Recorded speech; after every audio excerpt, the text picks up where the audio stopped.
Hey everybody, man, I hope y'all are doing good. Well, out here at Bob Kidd Lake out by my house, this lake I've spent 1,000,000 hours on.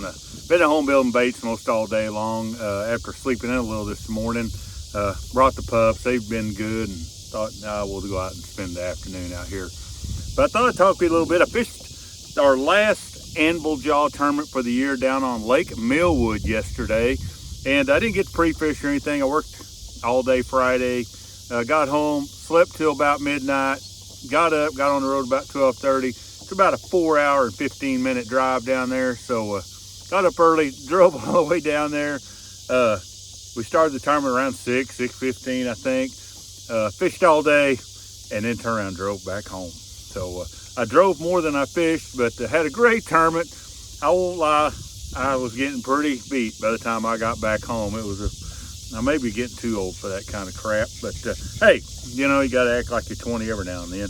But thought I'd tell you a little about the tournament. So I haven't actually fished a tournament. I've boat captained down there a couple times the last few years, but I haven't fished myself in a tournament down there since 2020. So I was kind of going off that old information, watched a few videos, trying to, you know, and it was just frogs. You know, last time I was there, we caught them really good on rivets, and then a regular frog and flipping some. So, yeah, I geared up accordingly and headed on down there. Now, the lake's been really high, and I wasn't really quite expecting just how muddy the lake was. But it was falling really fast and really muddy. So my game plan was kind of beginning to dwindle already about as fast as I got there. But I've got one little area down there that I kind of like. It's kind of off the beaten path, and normally it doesn't have quite as many lily pads in it as some other places, but it usually has lots of coontail and stuff. So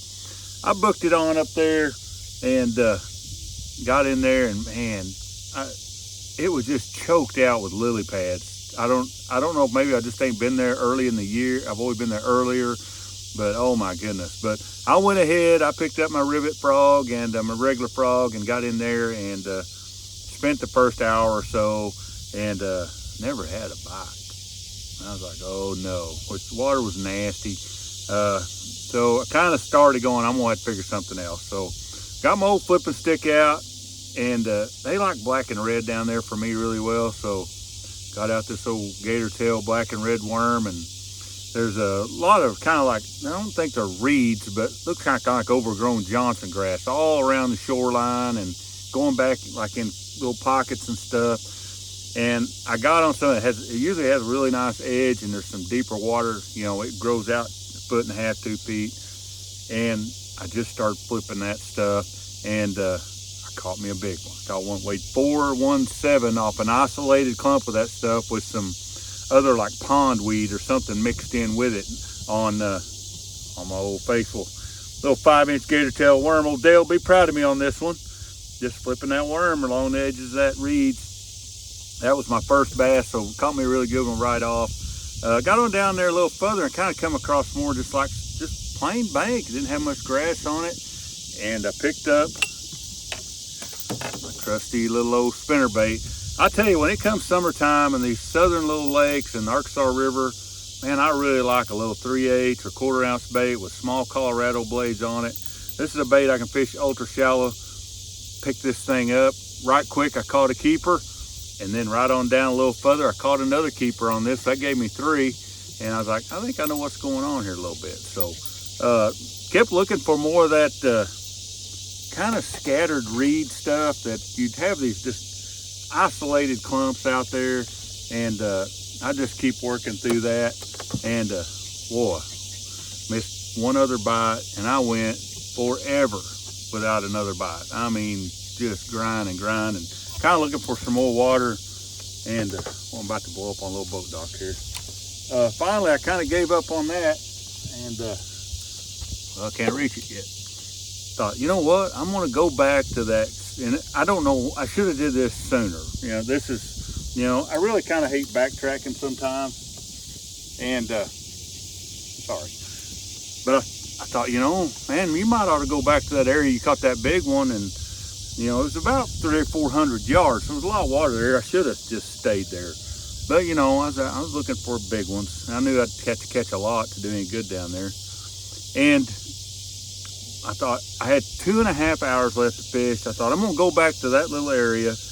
I'm just gonna buckle down with that worm and my spinnerbait, and went right back up there, picked up that spinnerbait. Right quick, I caught my 4th keeper, and I was like, "You're a moron, you idiot! You should have just never left here." But that gave me 4. Kept on working up through there, and then I caught number 5, and I caught a short, and I just kept. I mean, I was picking it apart. The more matted, if you could find a clump of that reed stuff, you know, it'd be that big around, you know, maybe that big around of this clump of reeds, and you know, it's 1.5 foot, maybe 2 feet of water around it. Not even 1.5 foot, something around them.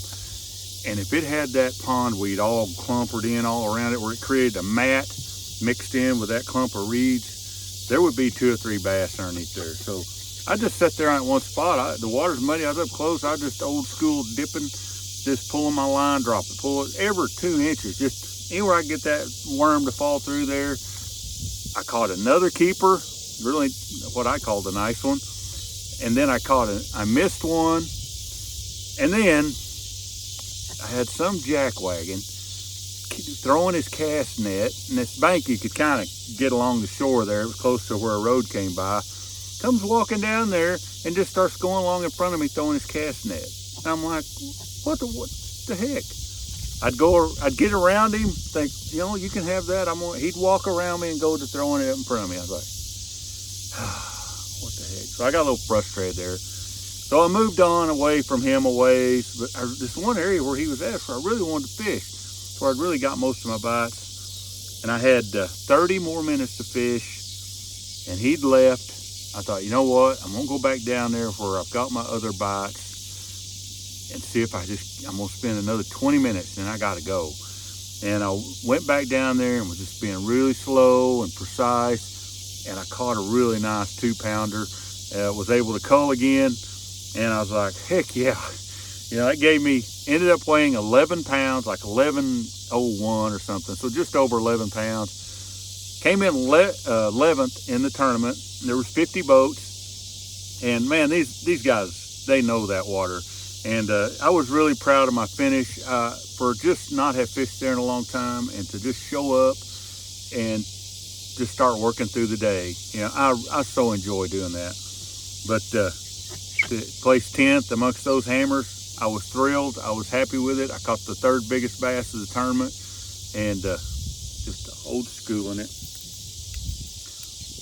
flipping in a spinnerbait all day long. I was like, I don't know why I don't take everything else out of my boat except for a spinnerbait, my square bill, and a flipping rod, and just fly with it and let it be. But like always, I frogged around and did this, that, and another, but ended up right back at my strengths, and spent the rest of the tournament just looking for things that would fit my strengths. There's something to be said for that. And just had a fine time. So I wouldn't advise driving down there like that, but you know, sometimes you gotta prove you still got it. Y'all be safe out there. A lot of guys that don't need to be on the road driving around, so be careful. See you later.